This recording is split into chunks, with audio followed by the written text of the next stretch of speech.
In 1792, the French Revolution sparked a European conflict that would last a generation, a struggle for mastery of Europe and the world, a contest fought on land and sea.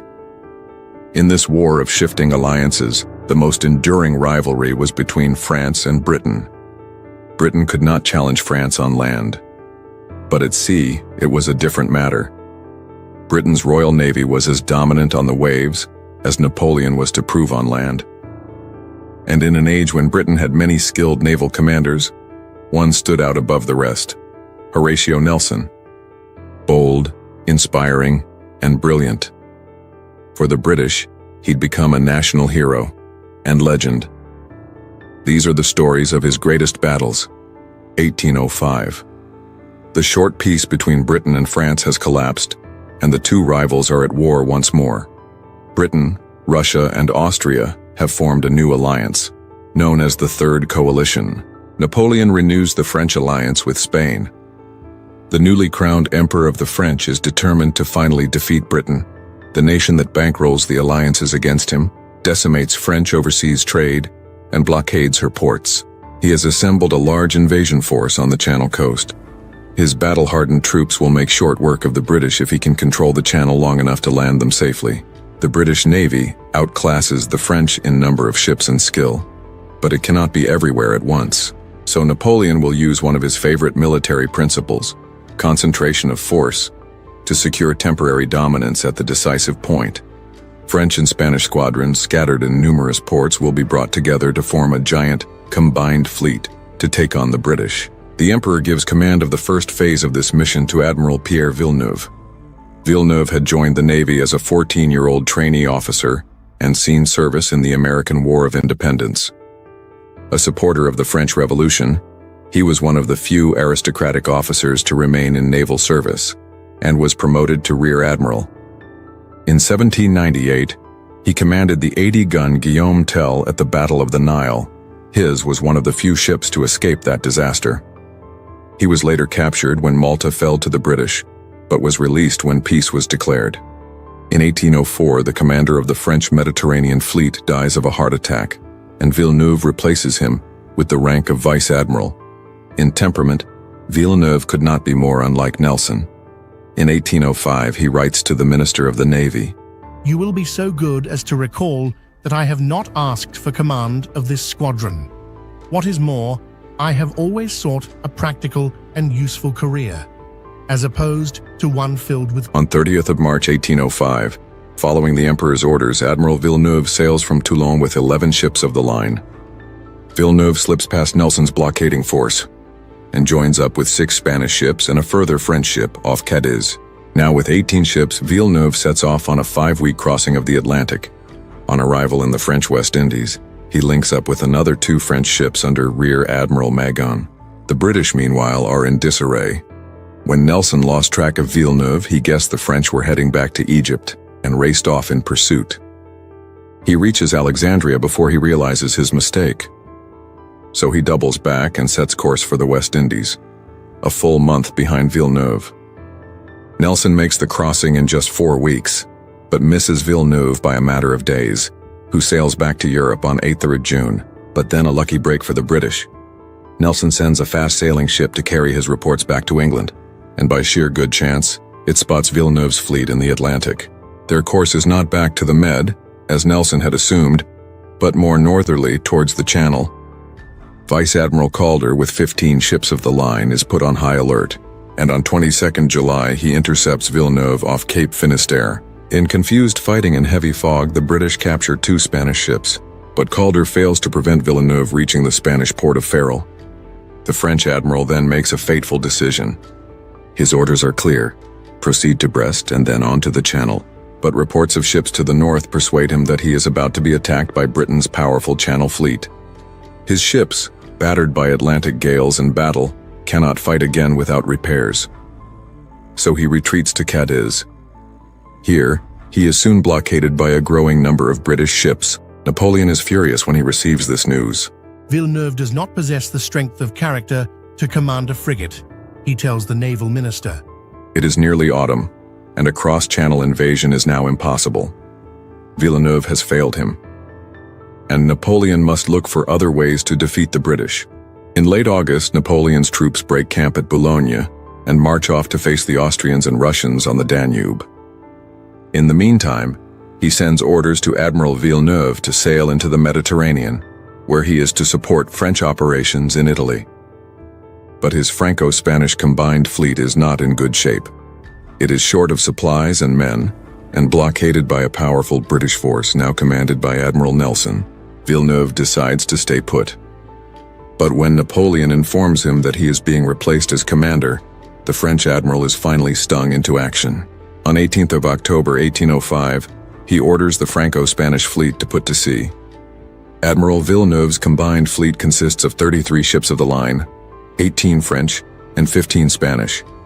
Admiral Villeneuve's flagship is the 80-gun Bucentaur.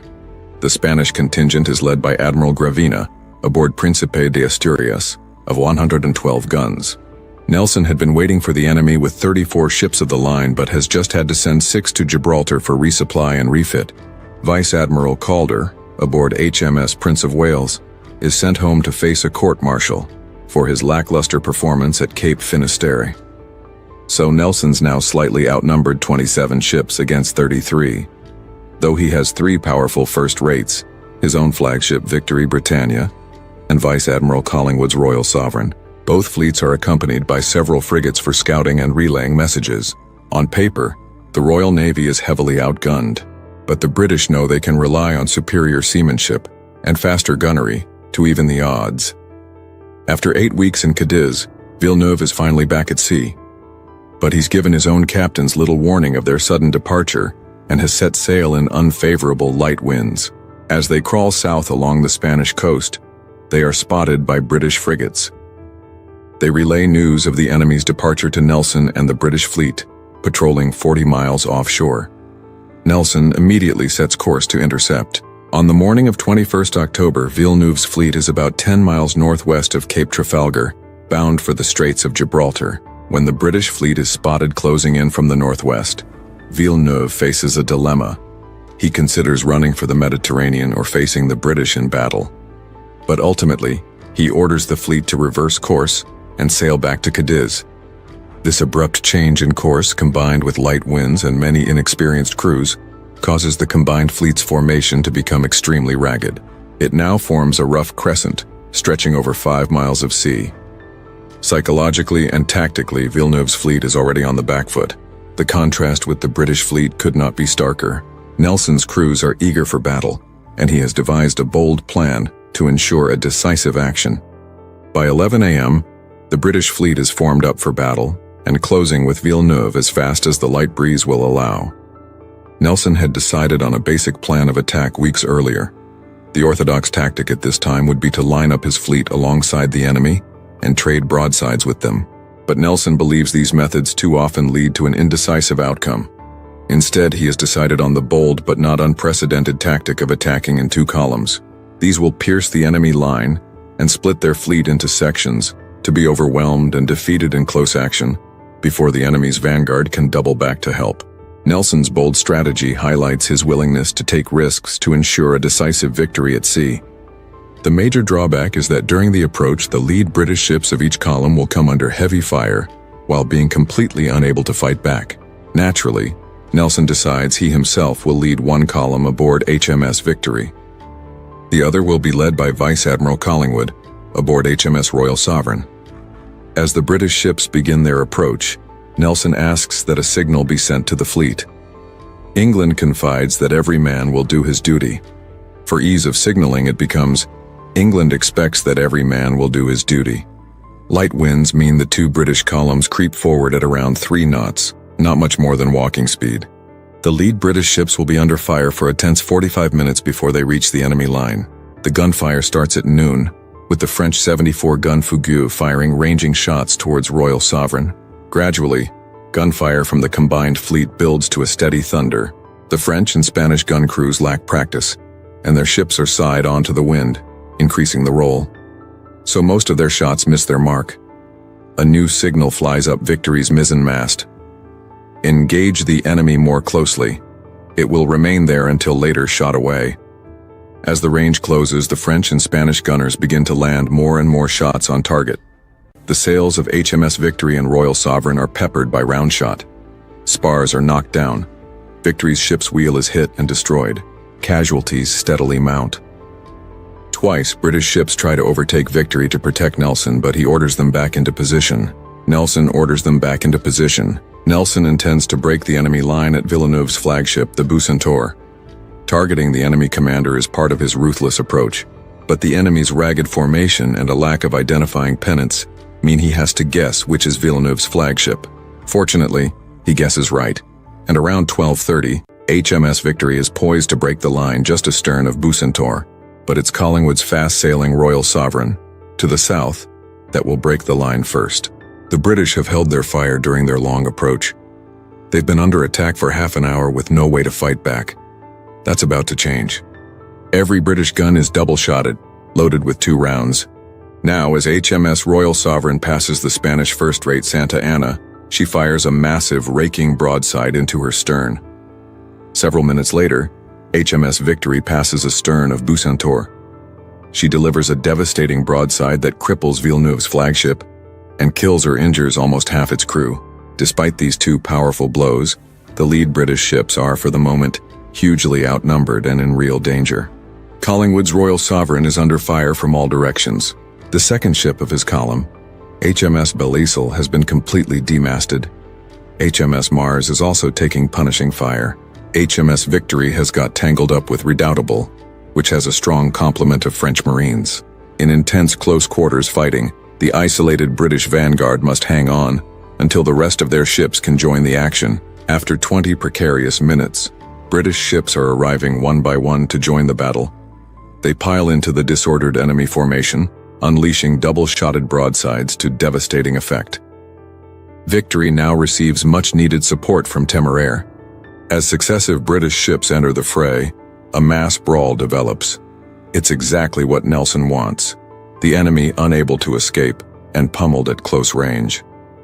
Meanwhile, Admiral Dumanoir's Franco-Spanish vanguard has begun an agonizingly slow turn to try to rejoin the battle, but it will be more than an hour before they're in position.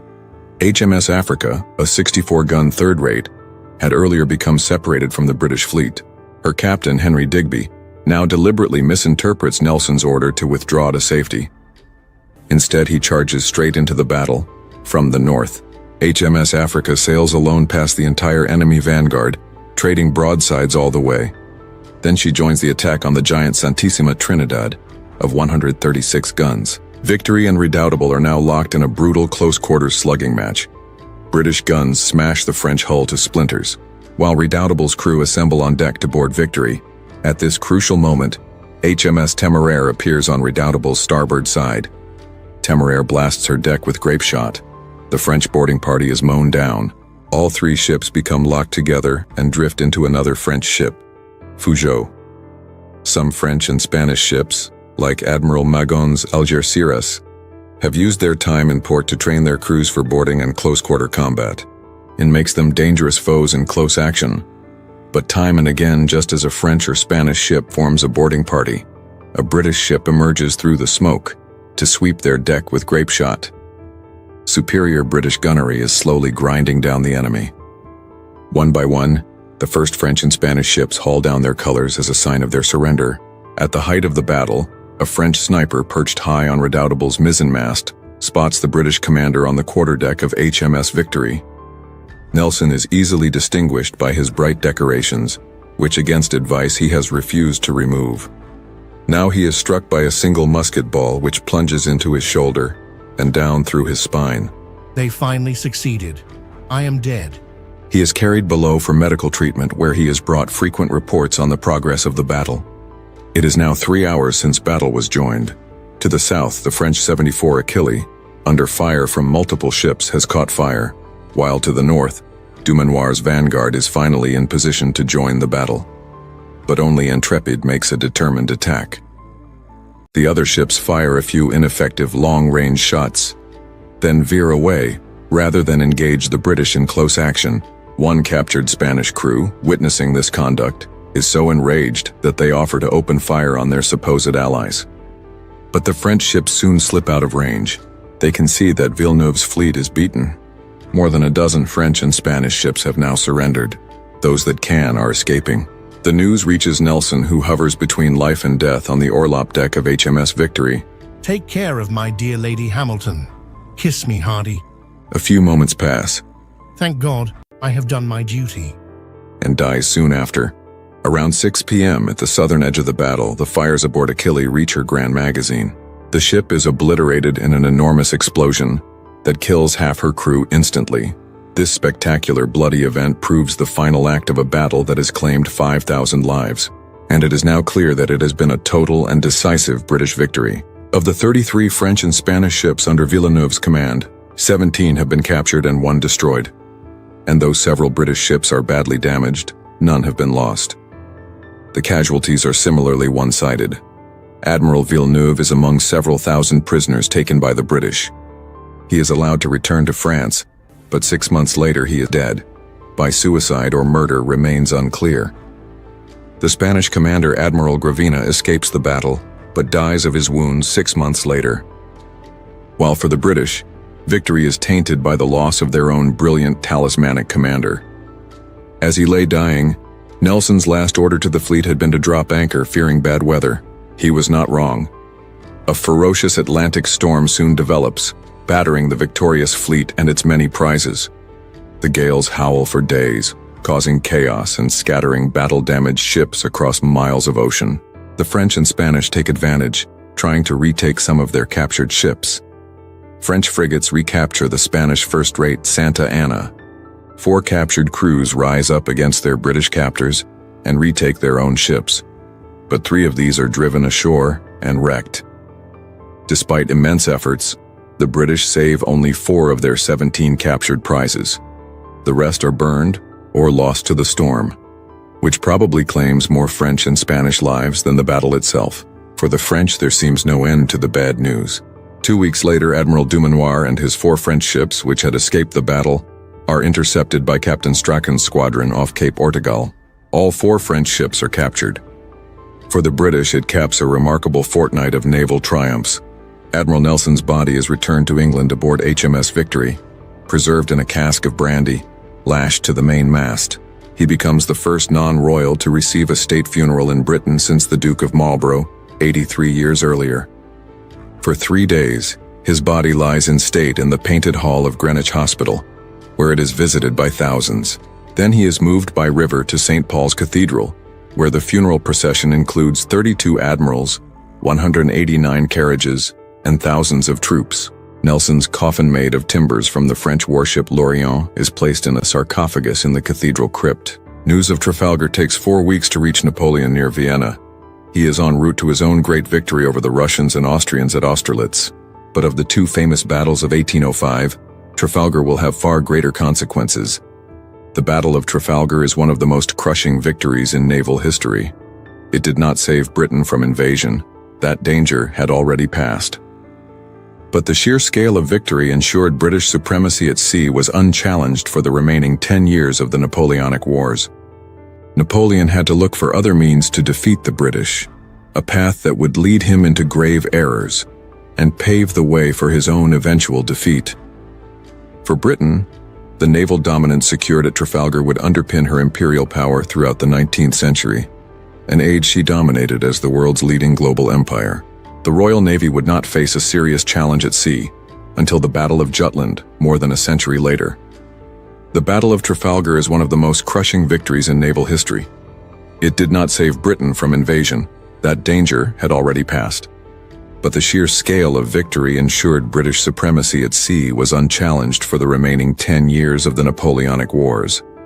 Napoleon had to look for other means to defeat the British, a path that would lead him into grave errors and pave the way for his own eventual defeat.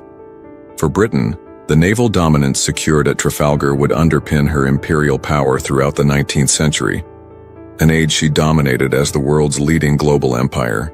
The Royal Navy would not face a serious challenge at sea until the Battle of Jutland, more than a century later.